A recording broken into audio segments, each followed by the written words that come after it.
this is Catherine O'Connell and welcome to Lawyer on Air.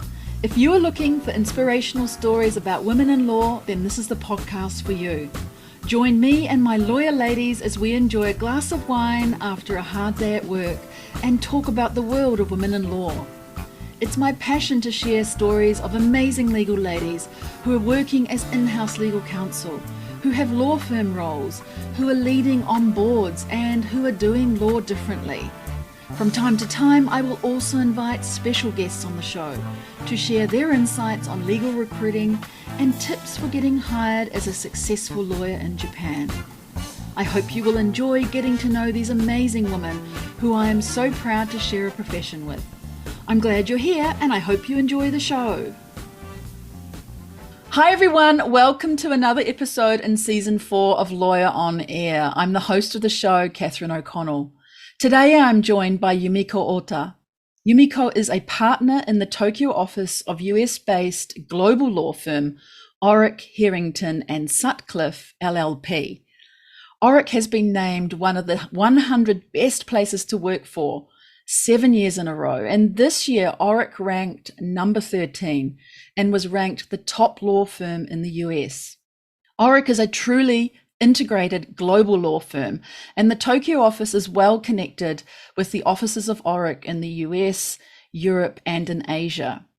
Well, Yumiko joined Orrick in 2010 as an associate and was promoted to partner in 2017.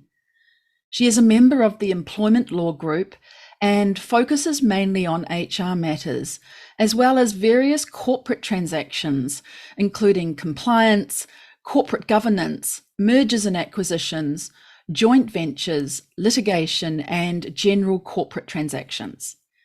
Before joining Orrick, Yumiko was an associate at Tanabe & Partners, which is a mid-sized local law firm, where she acquired the foundational skills to practice law.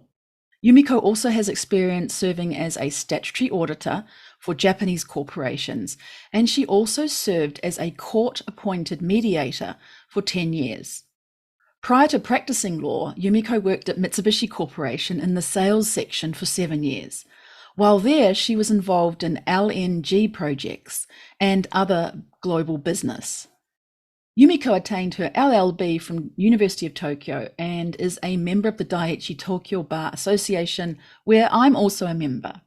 Yumiko also offers up her time as vice chair of the Human Resources Management Committee of American Chamber of Commerce, ACCJ. Yumiko ranks high in various law directories and has been quoted in the Japan Times, Bloomberg, and other media.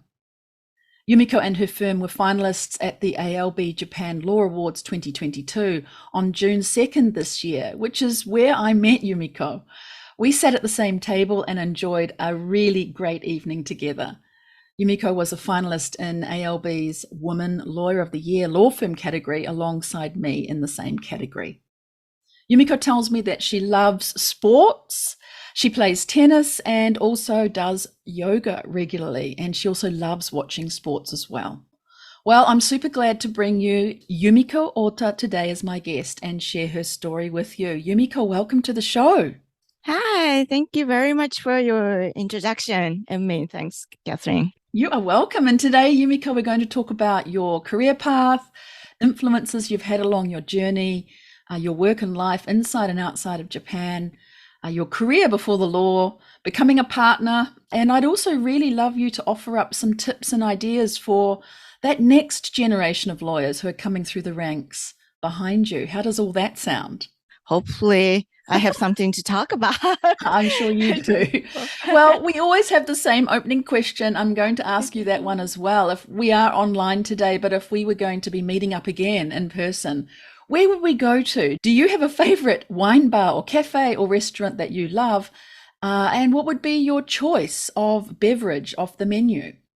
Right. Yes. And so I would love to take you to a nice yakitori restaurant in Meguro, and which is called Yakitori Abe.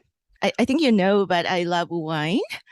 And we had a lot of wine together, at the party the other day. We did. And yes, and they serve very nice wine, champagnes, Mm. together with yakitori.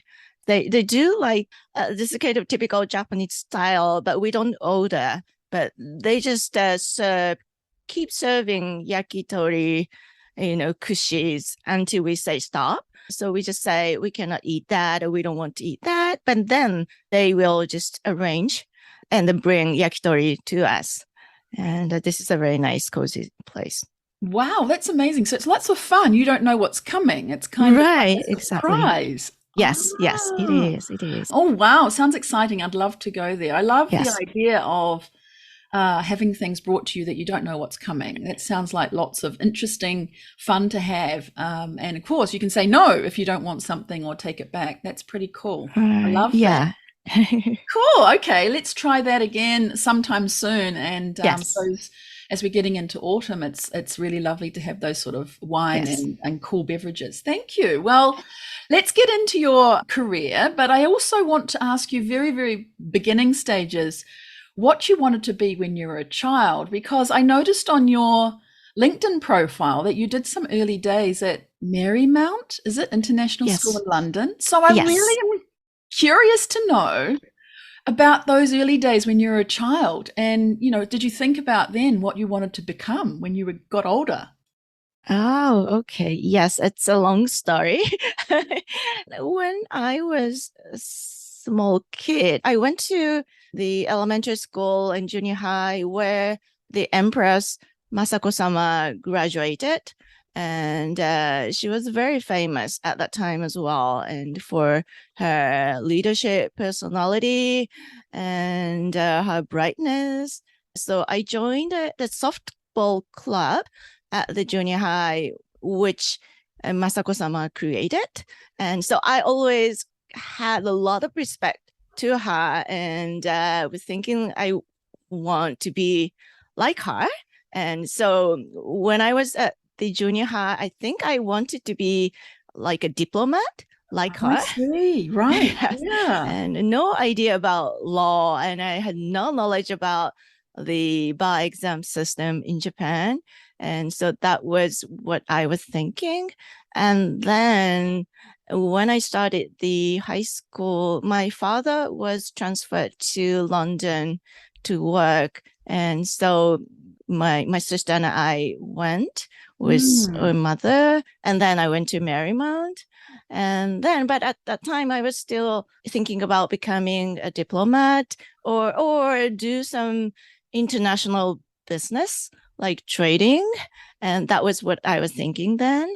And Mm. then I came back to Japan for the university. And at the Tokyo University, I majored in law.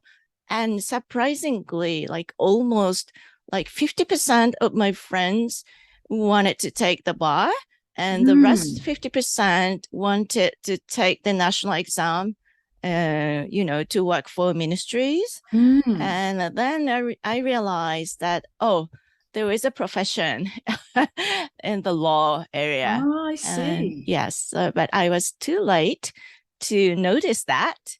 And I just decided to devote my university time to playing tennis and enjoying my time. And at the time, the Japanese bar was so competitive. Only Mm. 500 people Mm. passed every year, and the passing rate was something like 2 to 3%. Mm. And I thought, no way. I cannot make it. But at the same time, when I was studying law at the university, I liked it. And I was very interested in the law, I guess, itself. And I kind of decided or thought that maybe in the later stage of my career, or, when I turn into something like 30s, and it may be a good timing for me to kind of take the bar and have kids and become a lawyer. So I think that I really kind of thought about that when I was at the university, but just decided that I want to do some international business and trading and things. So I decided to work for Mitsubishi Corporation. And taking the exam to become a diplomat kind of flew away somewhere. So people often in Japan study law and don't really intend to become a lawyer as such. You did think about it when you were there. Is law a popular subject to study so that it opens up different pathways for you? Is that the general idea? I think it was different at my time that law was quite popular, I think. And especially, yes, at the Tokyo University, I think many people really wanted to study law and wanted to become lawyers or judges or prosecutors. But probably not anymore in Japan after the new law school system was introduced. Before we had the law school things, it took like average of 6 to 7 years to pass the bar. And however, there is no qualification. So anyone can really try to take the bar without investing to go to law schools or anything. But anyone like myself, just graduated a long time ago doing other things and decided to take the bar. That was possible, It's interesting. Yeah, it's also interesting that you didn't, even though half your class, half the people wanted to take the bar, half didn't, but that you didn't feel the pressure to do it then. You sort of knew you wanted to do it maybe later. So already at that time, you seem to have quite good judgment about yourself and your capabilities, that you didn't have to just do what everyone else was doing and sit the bar then.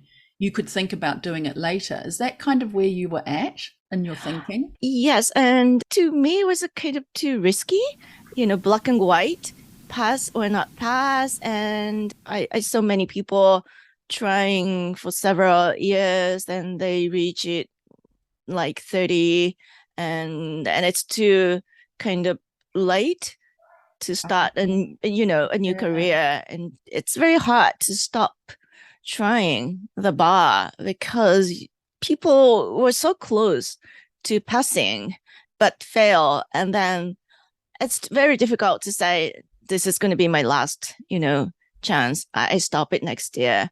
And so when I was very young, graduated from the university, I thought it's good to start something working and think about it. And some people do actually take the bar while working for a company. So I thought I would think about it and do it later, but I really wanted to do it later. Right, I see. So you did get out of Tokyo University with your LLB and you joined Mitsubishi Corporation. Did you look for that particular role? Were they a company that you looked up to, that you wanted to join? How did that come about that you started with them? And then you're in the sales team, right? And as I know in a lot of Japanese companies that people, no matter what degree they've got, will be assigned to a particular department or function. Was it like that for you? Yes, and it was a kind of a long time ago, and it was difficult for women to be hired at trading houses in Japan. I took the interview, and there was no female who was sent to sales departments before. And they were sent to like legal departments or finance or always back office type of things. Yeah. But I wanted to do the sales. During the interview, the company people, they said, actually, we're thinking about sending some female fresh employees to the sales departments. And are you interested? And so I was so excited and said, yes. And I want to do it. And it was like, okay, we have a deal, Oh, great. And, right. Yeah. So I was very excited and really wanted to do. And they really assigned me to the L&G department, which was very international. It's not domestic. And so I liked it very much. So were you doing international sales then? Because your English was, already formulated. You were still obviously progressing on that, but you had a basis in English. Was that part of that as well, so that you could do international sales? I think so. Yes. Yes. Oh, I Yeah. see. And why sales? Why were you so excited about sales? I mean, it's what the trading house are doing, the Mm, core business. I really wanted to do the international trading in I see. business to work with global companies or, non-Japanese people. And I wanted to see the world, not just Japan, but how, business people see things, how well the world is progressing or Right. yes, and things like that. Because I So would think that first, what I would call a first career or pre-law career in sales would have really set you up so well for being a lawyer. You would have seen the insights into the thought process of customers, their buying journey, and it would have really helped you develop your skills and techniques to be what you do now, I imagine, which is business development in the firm. And because most of the work that we do, as well as our, advising in the law, is actually sales. So I thought that might have been a really good basis for you starting out in the law to have had that first career in sales.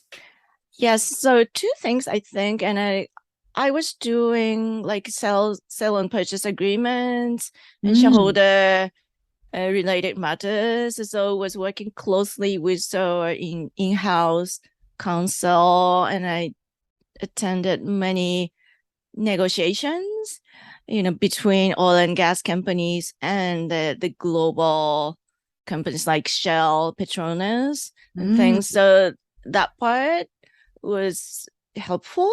But the another thing is because I'm doing HR and employment, yeah, and because I know how companies in Japan work and how HR works, how people work every day, what's the work roles and how people observe and things, everything to do with HR at companies is something which I really know myself.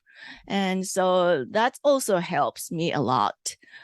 right. And so was it really through the sales that it made you quite interested in the HR side of things, which maybe at the time you weren't so sure, but or didn't really realize, but now you can link up the dots and see, looking in the rear view mirror, that actually the sales work that you were doing with HR teams, with those in-house counsel, with global negotiations, has led you to where you are now. I think so. Yes. Oh, Yes. Yes. interesting. But you finished with Mitsubishi and then you didn't quite go straight into law, right? You had another happening in your life. I'd love you to tell us about that because I think that's very interesting. Yes. Okay. I worked for Mitsubishi Corporation for quite a long time, 7 years. I loved it, but I thought it would be a challenge to have a family and kids and work for Mitsubishi at the time. At the time, it's very different. I think now it's much easier for women to work and have kids and stuff. I got married and my husband was assigned to Kuala Lumpur. And Mm, then I decided that this is the time I want to have a kid and I want to try the bar. And mm, so I decided to quit Mitsubishi Corporations and I went to Kuala Lumpur with my husband.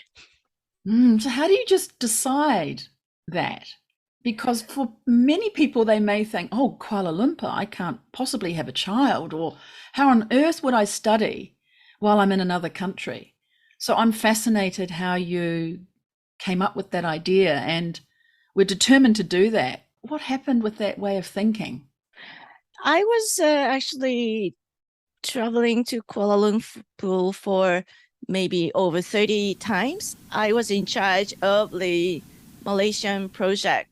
Ah, So yeah, I yeah. I knew Right, the place very well and I right. was very comfortable about living there and bringing up a kid. And so for that part, it's fine. And also I was so busy working for Mitsubishi Corporation and I didn't have time to study. But so I was so excited to have time for myself to study. But of course, we cannot manage the timing of having a baby. And so I wasn't sure if I could just start studying right away or would have a baby. Oh, But then it turns out that I got pregnant quite immediately after I moved to Kuala Lumpur. So I yeah. decided to do that first. And I got a son, and when he turned into 2 years old, and I seriously started working for the bar. Right. And at that time, you were still in KL? Yes, Oh, I see. And so studying for the bar, to actually sit the exam, you'd have to come to Japan. I did. Yes, Right. yes. And had you already returned to Japan or you had to travel to sit the exam and then go back? Right. So the first time I took, I was still in KL. Hmm. And so I had to bring my baby son with me to Japan to take the bar because I couldn't leave him, in KL. I'm, I'm And not sure how you managed that. I know. And in the Japanese bar, we have to take 3 tests Yeah. and multiple choice in May, essays in July, and the verbal test in October. So I had to take my son in May to take the exam, and I chose the night flight so that he could sleep, and he slept, and I was all relieved. And then there was an announcement saying, "Oh, I'm sorry, we cannot fly tonight due to some engine trouble. So you have to stay at the accommodations that we Oh arranged." I no. was like, oh no. So yeah, there's lots of stories about taking the exam. And, I went back to Japan. I just brought my son to my parents-in-law and I stayed at my parents' house. But it was only like 3 days before the exam. And Mm. immediate after the exam, I went to pick up a son and went back to KL and came back again in July, kind of things. And Goodness so me. my son was always there with me Yes. and went through all of this. And that year, I went move on to the second essay, but I didn't make it. Mm. And then we came back to Japan at the end of that year. So the next exam I was able to take in Japan. Ah, Yeah. right. So you're already settled back into Japan at that time, but what a journey. What's your learnings from those times? Well, I was lucky. I think I was very lucky that Japan started the law school system. And then, so they opened the door. When I was at the university, there were only 500 people who passed the exam. And then they expanded to 1,000 people for a Mm. long time. But when I passed the exam, it was 1,500 people. So I'm pretty sure I'm one of these added last ones. But I was lucky that the system is changing. And because I didn't make the bar and the law school started, and I decided that I would also enroll the law school in case I wouldn't make the bar exam next year. And so actually, I went to Hitotsubashi Law School, one of the very first students when the law school began. And Right. I passed the bar when I was just at the law school. Mm. I quit the law school because I Right. didn't need it You anymore. didn't But need to do that, that. yes. So Yeah. I was very lucky that the doors, I guess, opened Yeah. for people like me to become a lawyer.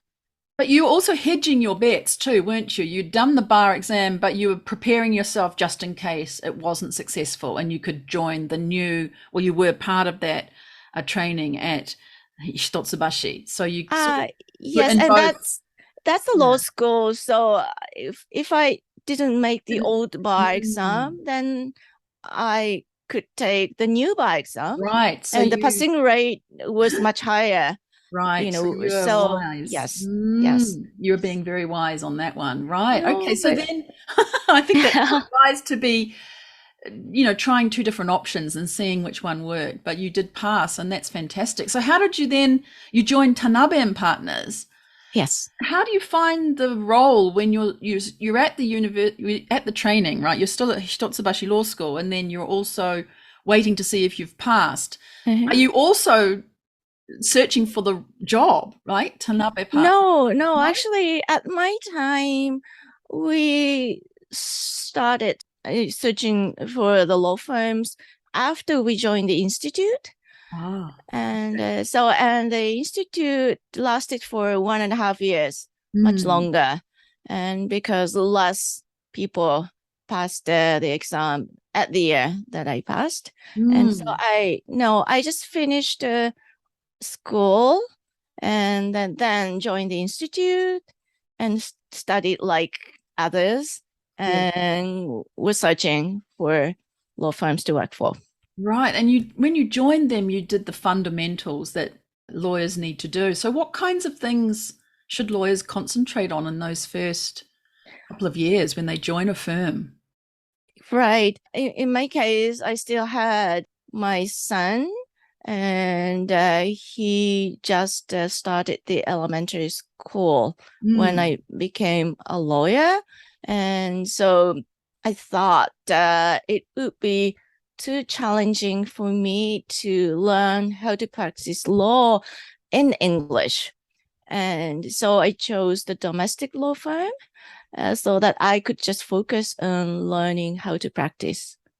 so that's almost like a step towards later when you wanted to concentrate on law in English. You did your law in Japanese first. Yes, yes. Oh, And I thought it would be too much for me because my time was limited to try to learn how to practice law in English. right. So what do you concentrate on then? Are you learning from other partners how they're doing their work? Are you doing what's assigned to you? Are you trying to build relationships? What are you sort of thinking about? Do you remember at that time that you concentrated on? Yes, yes. And so Tanabe and Partners had a system that two lawyers assigned to every work, and it doesn't necessarily a partner and associate. Sometimes it's two associates or two partners. And so I got to work with many senpai lawyers at the law firm. Mm, And so it's a kind of a traditional Japanese way, but lawyers assigned to clients. And so, for example, Ministry of Foreign Affairs was my assigned client, mm, and I was working with a partner on every matter that they brings in, right. and also I was assigned to many companies as well, some listed companies and some startups and private companies. And so when they have a shareholder meeting, then we will assist a client with preparations. And when they have issues with HR, then we help them with the HR issues, Mm. corporate, or sometimes even criminal or IP. Everything just come to us. And so when we need some expertise internally, then we will discuss with other lawyers. But we were just expected to learn everything. And that was such a Learning experience, right? And what yes. challenges then came across your path? I mean, having the Ministry of Foreign Affairs as a client must have been quite phenomenal. And you would have learned a lot about the inside of government organizations as well. But what kinds of challenges came across your path then? Well, the Tanabe partners also had like individuals as clients. And, I have a kid and I am not very young. And so the partners wanted me to help them with cases like divorce Oh, or I see. family matters and Right. things. Right. Yes, I was considered kind of a mature and compared to, young lawyers. Mm. And that was a huge challenge to help the divorce and family cases. But that was a learning as well, and Mm. how to really be with clients, I think. I learned, and how to negotiate in courts as well. I did a lot of litigation, not just for the family matters, but other matters as well. And yes, that's something which international or large Japanese law firms don't handle. Mm. But that experience also kind of made my, I don't know, career a little different, I guess, from others. Yeah, I would think so. Yeah. And that helped a lot. I sort of think you've made me think back to my earlier days back in New Zealand when I did general practice as well as a commercial work, but I had a lot of family matters. And I think when you was talking, I was thinking myself how it made me think about people's situations and their emotional state when they're Mhm. in the middle of an issue, and how you need empathy towards them when they're going through those family matters. And I think that helps you later on, but you don't often get that experience once you're in a firm like you are in now. Of course, we need to be exhibiting empathy, but I think if we don't have that chance to be in a family matters and divorces and things like that, it's hard to get that experience. So it's quite an unusual one that you've had, but it served you very well for later on, right? Yes, yes, exactly. And you moved, though, eventually to Orrick, where you are now, and became an associate with them. Tell us about that, moving from a local firm and your desire to then go into a large global firm. Yes. So my plan was to stay at Tanabe for a little bit longer until our son probably graduate the elementary school or and then goes to junior high. That was the time I was thinking. Mm. But I got an opportunity to work at Orrick, but I was hesitant and I was so worried that probably I will not be able to go home to look after or even see my son before he goes to sleep. And the work at Orrick would probably be too busy for me to handle because at Tanabe and Partners, there are many working mothers and fathers, and it's quite common for lawyers to go home like 7 or 8 o'clock, Mm. for example. Of course, there are many lawyers who stay until the last train, but many lawyers, not just female, but male lawyers, Mm. we really wanted to finish work efficiently and get it done and go home. And so I was not in the office like every day, like 9 and 10. It wasn't like that. But I thought at Orrick, probably I would have to be in the office until midnight and I cannot handle. And Mm. so then the Orrick partners told me that no, absolutely not. You can work from home at night, no problem. And when I moved to Orrick, the position was in the employment law group. And Mm. I didn't really choose it, but it was like a needs at Orrick. And because I was doing some employment law work for Orrick at that time, and they recruited me. And so I didn't choose to be an employment lawyer, actually, but that was a time then I decided, okay, this is my profession. I am going to be an employment lawyer, but it just came. I was told that most of the clients don't live in Japan. They are in US or sometimes in Singapore or Hong Kong, and there is a time difference. So at night, if I have to do the call, then I can do it from home. And many HL people are actually female and they are very time conscious and efficient. And I should get along with them. And well, so, and I thought I could believe this. Mm. And I decided to move. I But it see. was really like I wasn't really sure if I could really do well at the And, time. and you had sort of fears that you thought was the case, but until you actually asked the question, oh, do I have to work late? And they told you the answer. No, you could work, well, possibly late, but you could work from home in the evenings if you wanted to or needed to. So you cleared out the myth that you thought that you had in your mind, right? The reality was different. Yes, and there were no working mother lawyer at Orrick at the time, so I wasn't really sure. But when I moved, and actually it was true, and it was much easier actually to work for Orrick than even with Tanabe Mm. because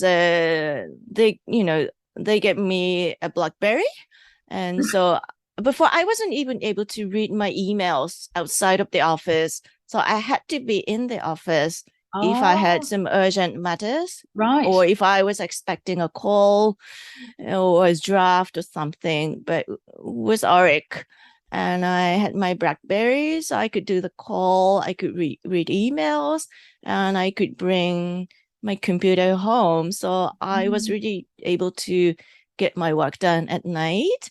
And the time zone helped me a lot. And because I'm a night person, and I started working after 9 when my son went to bed. I don't mind doing a call with New York at midnight. Right. And I but see. Yeah. they so much appreciate me for doing this. And there's like, so I'm so sorry for keeping you so awake so late at night. So I'm gonna keep this call short, kind of things. But I took a lot of advantage of the time difference, Yes. and it worked well. Wow, And that's so good. yes, yes, Yes, because some and people say that, they don't like the night calls, but you're a night person, so it works so perfectly with your biological clock. that's right. And also that was the time when I was able to focus on my work at night, Mm. and along in my at my work desk. And that's fantastic. I mean, the BlackBerry people complained about them, but they were so efficient, and obviously it helped you to be able to be flexible. You weren't tied to your desk at the office. You could be more flexible how you worked, having had Yes. that tool with you. Yes. Yeah, and I loved how you also said that most of the HR people that you were working with were women and they were very efficient with their time.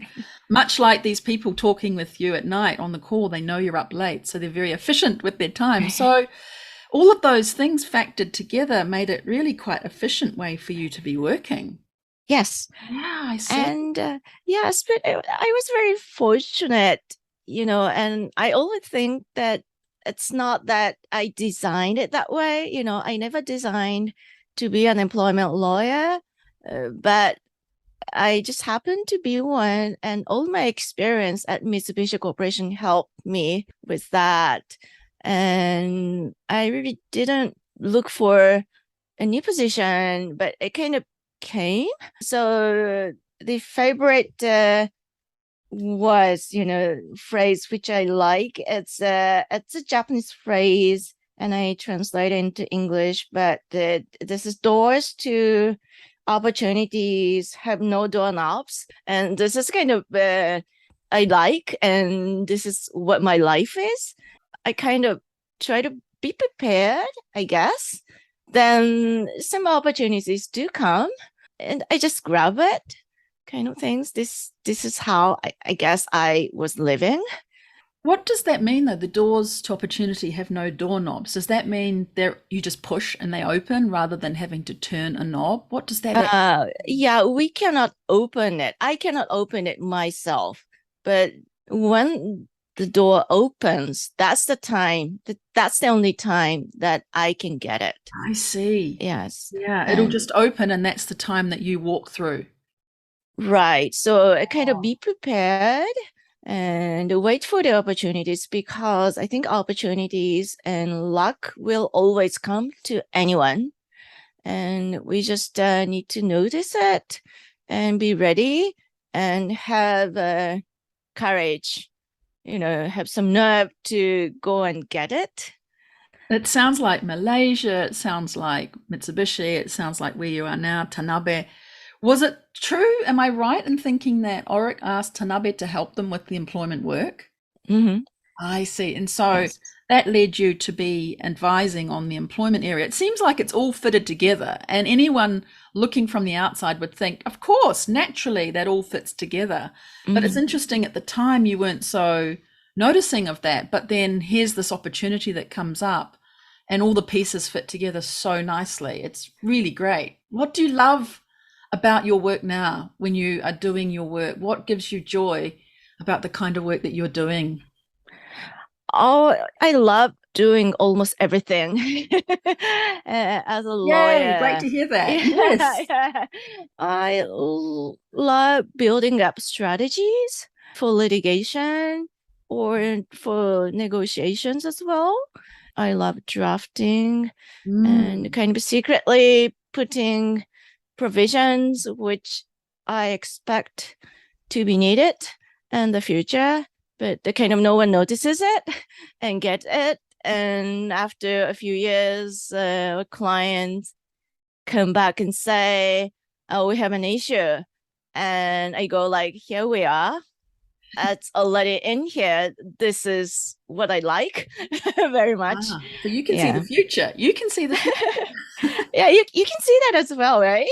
And it's Well, an experience, you right? can kind of guess what might happen, right? And but you've put it in Right. there, and you're almost predicting or thinking about if this does happen, I need to be able to protect my client in this way. Right. So a good thing about being a lawyer is I think the experience counts. So if we get older, we lose something, but still, I think we are still piling up our experience so Mm, we can be like a stronger lawyer, I think. right. You also do a lot of corporate governance advice for your corporates. And I think back earlier, perhaps it was at Tanabe, you did external statutory auditor work for Japanese startups. So, Mhm. this area of corporate governance, is that also part of what you're doing now on a daily basis, advising clients? Yes, I do. So, what does that involve? Corporate governance, we hear a lot about ESG these days. It's a very hot topic. Often the E and the S are talked about, but not the G, the governance part so much. What does corporate governance mean to you, and how do you advise clients on that? Most of my clients are US or European or foreign companies and having wholly owned subsidiary in Japan. And so don't have many listed clients, but more global and inter company kind of things. So the corporate governance is not very complicated with my work at Orrick. Mm, And but some companies are classified as large companies, then they need to implement internal control system or very Japan specific governance codes. So mm, we assist our clients with building up these things. And always the challenge is that we need to explain all the laws and the best practice to the people in the head office outside of Japan. mm. And so we, for example, compare in the US, this is like this, but in Japan, this is a rule or this is the best practice. And our recommendation is this, type of approach. And part of that was when you were on the other side, you were actually advising as a statutory auditor on some companies. How does that work in Japan? I think before we recorded today, you were telling me that it's quite common for lawyers to be that external board member, that statutory auditor for Japanese companies. How does that come about? Yes. So it's many Tanabe and partners serve as external directors and external statutory auditors because the Companies Act requires certain external officers and the listed companies, Mm, large companies, So, right. and it's pretty typical for companies to hire lawyers or accountants for such position, and I was doing an external auditor at a Japanese startup, but when I was at Tanabe Partners. And so what we did was we read through all the board papers and materials, which could quite be substantial, and attend the board meetings and actively involved in the discussions if needed, kind of things. It's a kind of a very typical work that lawyers do in Japan, but not at global companies. Not Right. Orrick doesn't really allow that to. Yes, that's right. So I was going to say that's another advantage of working for a local law firm is that you do get those opportunities to have a board position in that way, external advisor. So I think that's great. Does that Yes. what kind of opportunities would a woman lawyer then get from doing that? What sort of advantages or what sort of opportunities do you think that brings somebody who's a female lawyer? Yes, so there is a strong need for companies to hire female officers, and they find it very difficult generally to promote internally. It takes time, it takes years for them to really promote women. And so women lawyers are very popular in the market, I think, for these positions. I do know a lot of people, my friends, lawyers, and serving for the position. It's a heavy burden, but it's very excited. And yes, they get like director's compensation as well. So they're compensated for the work. That's right. And yes. Yeah. So knowing, since I do one myself, I know you do. it can be a bit of a burden. There is a lot of materials to read. But what about when women lawyers may be offered such an opportunity? What do you think they should consider or questions they should ask themselves about those sort of opportunities? Like for me, is it aligned? Is that kind of company or their mission aligned with my mission or my vision? And, maybe do I like the people who are on the board? Would I be able to work with them? Those are kinds of things that I thought about. And, of course, do I have the skills and experience and competency to add to the board? Is there anything you would add to that when people are sort of thinking about it? Maybe a woman lawyer has been offered a position, what they should think about as they decide to join that kind of board opportunity? Yes, and this is what we wrote in the white paper for the ACCJ HR committee and about the LGBT marriage equality things. And our belief is that diversity is directly connected to the financial outcome of the company. Yes. And diversity does really help companies to succeed.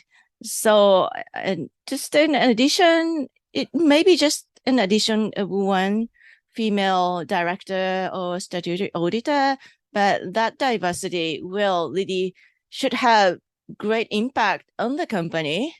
And so I think I will say they should be proud to be one and have confidence that they can contribute to the company and have their own views. And so it's not just promoting female internally, but about all the business and how to make the companies great place to work for employees, for example, and lots of things I think they can do.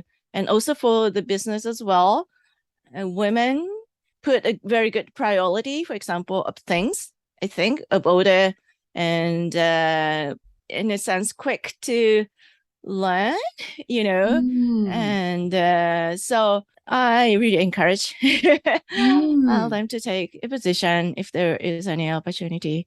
Great. And also you talked about ACCJ there and that preparation of the white paper. How about those kinds of opportunities as well, the external being able to contribute to society and to the business community in that kind of way? Would you recommend that kind of volunteer work as well for lawyers to be trying to engage in? Yes, definitely. Our US offices do a lot of work, pro bono work, or activities and diversity. And I think that is really creating a culture, Orrick culture. Mm. And that, yes, and we have a very strong women kind of society. And every time we go for a partner retreat, there is like a women lawyer cocktail and celebration of new partners. I think it helps a lot for lawyers to be involved in activities Mm. outside of the law, Mm. but to be in the society. Yeah, I think with that particular white paper, you would have been able to contribute your skills and experience, but also learn from the other businesses and the other groups that are part of the membership of ACCJ and hear what they have to say as well. So it really broadens your experience amazingly. And I also love how you just touched on there about the culture of your firm, and you have won this accolade of being in the top, what, 13? Top law firm and in the top 13 of places that have a great environment where people want to work.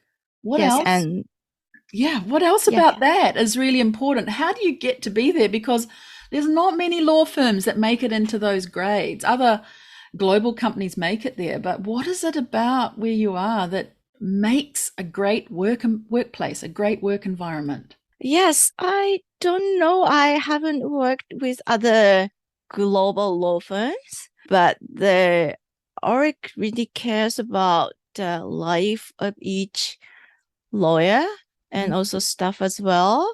And we do have flexible work styles. Mm. And even before COVID, it was possible to work from home. And although in Tokyo, most lawyers were actually working in the office before COVID, but we do have a couple of lawyers who moved out of Tokyo and working remotely outside of Tokyo or outside of Japan even before COVID. Orrick does offer like reduced alternative work schedule, like 80% or 60% or even 40 if a lawyer wishes. And the use of that doesn't really affect the promotion. It's just the compensation expected. Billable hours are reduced, but the contribution is valued in a fair way. Mm-hmm. And yes, I never used the alternative work schedule. Our son was big enough, I guess, and I to do full time. But many lawyers and associates and even partners in the US are on the alternative work schedule, and they're doing very well. And work-life balance is something which the firm cares about. And the collaboration, always kind of open atmosphere, and the firm is really trying to be creative. And so they introduced the plug in, I mean, plug out time. And so all lawyers are expected to take 1 week of complete off week. And it's for associates that count at billable hours. Ooh, really? Otherwise, it doesn't really mean much, to take a week off, but people don't really take a week off.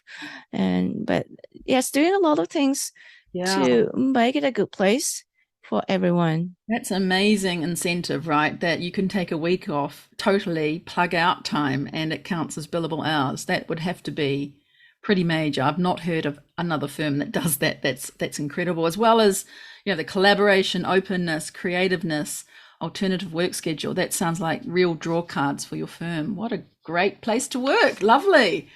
Wow. Okay. So what else then is there for you in the future? What sort of things do you see as the role that you've got now, or law in general in the future? Yes.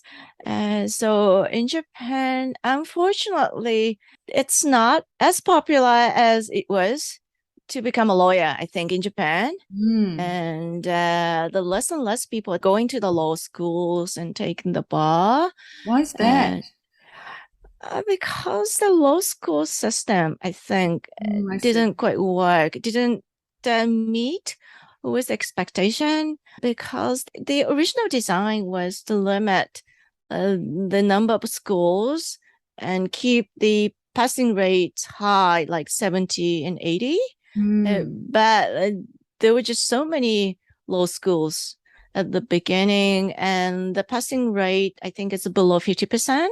And so it's a kind of, and people do have to invest tuitions and time, at least for 2 years, to take the bar. And so it was a kind of, it lost the good part of becoming a lawyer at any time, anywhere, if you want, kind of thing was lost.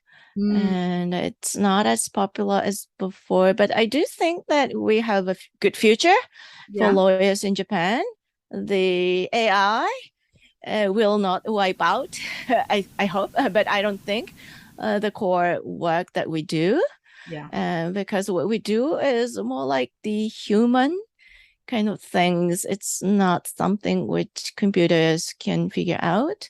And so I really hope that more young people, especially female, will try to be lawyers in the future. Yeah. And if they want to be lawyers and be successful, are there any top tips you might have for them to be a successful lawyer in Japan? Maybe 2 or 3 things that they should do to be successful. Yes, I think there were lots of definitions of successful, right? Exactly. Yes, and but just one thing is to learn the basics. I think it's very important to start a career at a place where they can learn basics and start the career from there. And there are 2 ways of doing this. One is to become a general lawyer, like many local law firm lawyers are. And another is to focus on certain practice areas and do most of that work, which is, what the large Japanese law firms and global law firms do. And so I think it's good for young lawyers to do everything at the beginning and consider what they like to do and whether they want to do lots of things or whether they want to concentrate and which area of law interests them to find out. So my recommendation is a kind of just start with a mid-sized law firms and start with the very basics and working with many lawyers and doing lots of things and learn and think how you'd like to develop your career. Yeah, and sometimes you can find the thing that you love quite surprisingly, like you have with this HR and employment angle that you have. You didn't really know that's where you were going to be, but you are, and you can be surprised yourself where you end up and what kind of law that you end up loving and doing. Yes. Great. And you're not only doing law, you're also loving your sports and all those sorts of things. So how are you fitting those kinds of activities into your life? Do you have a kind of set time of the day that you do that? You make sure that you're also weaving those kinds of activities into your work life? Yes. And so it was difficult before COVID to do some like yogas or tennis things during weekdays. But after COVID, I do more working from home, and my activity level, went down. But I have more time, no time for commute, no time to get ready and things. So I have more time. So kind of schedule the yogas or tennis at night or, on some weekdays. And I do play a lot over the weekends when I have time, but try to put that on my schedule. So even if I don't finish my work, I just go and do and come back and, finish my work after that. Love It's it. kind of, Right. yes, You go yes, and do it. It's on your yes, schedule. So you go and do it and then come back because work can wait. right, Oh, yes. good. Does your son likes tennis or yoga as well? Yes, it's actually he's playing tennis and Oh, quite good. seriously. Ooh, And yes, and yes, he does that's play tennis great. too. Oh, Yes, wow. That's really yes, fantastic. And what yes. else, if you weren't a lawyer, what do you think you would be? Would you be a tennis player? Would you like to be a pro tennis player? Oh no, I didn't have I don't have that talent, and so I couldn't be one. But Yeah. I don't know. But I love watching sports as well, Mm. and so I wanted to become like a sports writer and things. I was really reading seriously like the sports newspapers on the airplane when Wow. I was working at Mitsubishi, and I was just reading too seriously. And the CA asked me, "Are you a writer, a newspaper writer at sports?" But I love watching rugby football, Right. and that's my favorite. That's And these fantastic. days, Yeah, yes, I will have to I go and see some rugby together. That's what I yeah, like. you do love. Yeah, yeah, yeah, Oh yeah, definitely. yeah, yeah. Oh, Yes, yeah. yes, yes. So excited. Yes, we should go. Exciting. So, Yumiko, you've talked a lot about your successes and opening up those doors to opportunity. But sometimes in our life, things are not always as we plan, and we sometimes have to give up things to get further in life. How's that been for you? Yes. Yeah, one thing I decided to give up is to have the second child. And it took a little longer for me to become a lawyer. And I chose not to have the second child until I passed the bar. And then at the time, I decided that I wanted to spend more time on my career. So I decided to give up having the second and more children. Mm. And so, yes, I think just going for so much might be too much. And to think about the balance of life, sometimes I think we need to give up something. So I am not sure if I have been successful or not. If I had started as a lawyer much younger, then I would have been different. And if I started as a lawyer without working for a company, then I probably would not be doing employment law, and I might have 2 or 3 kids now. But it's just a life how it goes. And I was just kind of flexible with my life stage and did what I can do, but with a kind of a determination that I wanted to be a lawyer and build my practice. So that's what I have been doing. So going for it and being determined, but at the same time having a balanced way of looking at your life. And that's really what you've concentrated on, right? And no regrets. It's just the way things have gone for you. Is that what you're saying? Yes, yes, yes. So I haven't talked about my son much yet, but the thing is, I asked him whether he wanted to have a second child, and after I passed the bar, he thought Mm. about it and said no. And so it was his option. He remembers that he Oh, decided he wanted to monopolize parents' attention to himself. So he never said, "I want a little sister or brother." And he was always with me. Sometimes I wasn't able to come home for dinner, but he was at the elementary school. He didn't have money, and there was no Uber at the time. But then I arranged the pizza to be delivered home, kind of things. Yes, he didn't quite enjoy having babysitters at home. So when he was like 10, he asked me, "Can I wait for you alone?" I'm happy to be alone at 10 o'clock. It's better to be alone than spending time with babysitters and things. mm, But it seems like he does have a lot of respect to me, which is a good thing. So he didn't take it as a bad experience of loneliness or anything, but he kind of really shared my passion to my profession. And he was really seeing how hard I was working, and I kind of tried to look after him, but always not really being able to do so. And it was not really doing a lot of like cleaning apps or houseworks. I often kind of put, aside and sorry. But I guess a son didn't mind it. And he was always with me, and we went through this together. So this feeling is okay.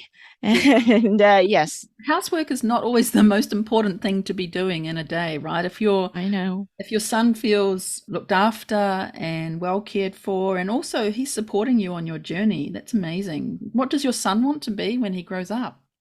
Oh, actually, he's grown up.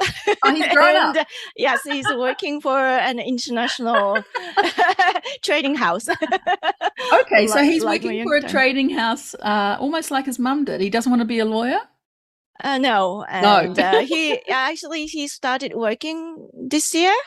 And yes, he was playing tennis at the university's tennis team until last year. And yes, he wanted to be like his dad, not like mom. So he wanted to be a business person. Yes. Business person. Wow, that's fantastic. I'm sure he's a joy of your life, and it's really great that you shared that with us. Thank you so much. Anything else here that we have not covered today that you wanted to talk about, or you did mention but you didn't quite cover and you want to re-emphasize? No, I think I talked too much about myself. No, you didn't. That was great. We'll head into the final round of questions, and I'm going to jump one and just go into a certain second question, which is, if you could live anywhere in the world, Rico, where would you live? If you could live anywhere in the world, where would you live? But it has to be one place, right? Maybe. Japan. Okay. Yeah. What would be next to Japan? I mean, Japan, yes, I understand why, but what would be the one outside of Japan you'd like to live? Lots of there's just so many places that I was not able to choose one. That's why I said Japan. Okay. But I would probably go back to the UK. Right. Yeah. And because that's where I can see lots of great rugby, football, and tennis, and all the other sports. Right. And yes, that's so true. Wimbledon. Yes. Rugby World Cup is in France next year, but still very close to the UK to go and watch it. Yeah. Yes. All right. How about a recent, because you read a lot of books, maybe you're also reading a lot of books about sports, but a podcast or a book that you've read recently or that you've listened to, if it's a podcast, that you'd recommend to anybody? Yes. And so I have to make some announcement that our former managing partner of Orrick Tokyo, and he's still with us, he wrote a book. Right. And Mark Wicks. And he wrote a book, a novel called Bottled Lightning, and which is a great novel about half Japanese, half American lawyer having Japan and New York license, living in Japan, practicing law. He's a managing partner of a global law firm. Yeah. And he's going through lots of issues and excitement in Japan. And yes, this is a really interesting. I read it, and this is a great book, so I recommend that. Yes, fantastic. Bottled Lightning sounds great to me. And you mentioned a little saying before when we were talking about opportunity, but do you have any other favorite saying or kotowaza that you like? Or is that really the one that you gave us? Doors to opportunity have no doorknobs. Is that the favorite one of yours? Yes. Okay. So I pass it. Well, I know you mentioned Mark Weeks wrote a book, but if you were going to write a book tomorrow, what would you write a book about? I want to write about rugby, football. And yes. And because it's so international, it's just so cross culture, and it's amazing that Australian players, New Zealand players are playing in the Japan team. They are. And it's just one team. And so how they trust with each other and how they kind of cultivate their friendship. Yeah, it's just so wonderful. I want to write something about rugby football. Ooh, yes. So good. Okay, yes. That's wonderful. And last question. If you could be instantly an expert in something, what would it be? I want to be an actress. To be different people and act. Different people. Yes, that should be fun. That should be lots of fun. Yes. Well, that's so much fun. Thank you so much, Yumiko. We've come to the end of the recording, but my goodness, it's been so great to have you in such a joyful conversation, and I love talking about rugby. So I'll make sure that I keep my ears open for any opportunity for you to maybe meet some New Zealand or Australian rugby players in the future and be able to take you to a match. We can go and see a game. Yes. I'm presuming you know the rules as well, right? I do, yes. Great. All right. Well, we've had such a great conversation about career and sport and opportunities and all the different things you've done and with your family. And it's been a really wonderful story. Thank you so much for giving up your time and your gems of advice also for people who are wanting to do law. That was really great. Thank you very much. How can people get in touch with you? Can they do that through LinkedIn, or where's a good place to get hold of you?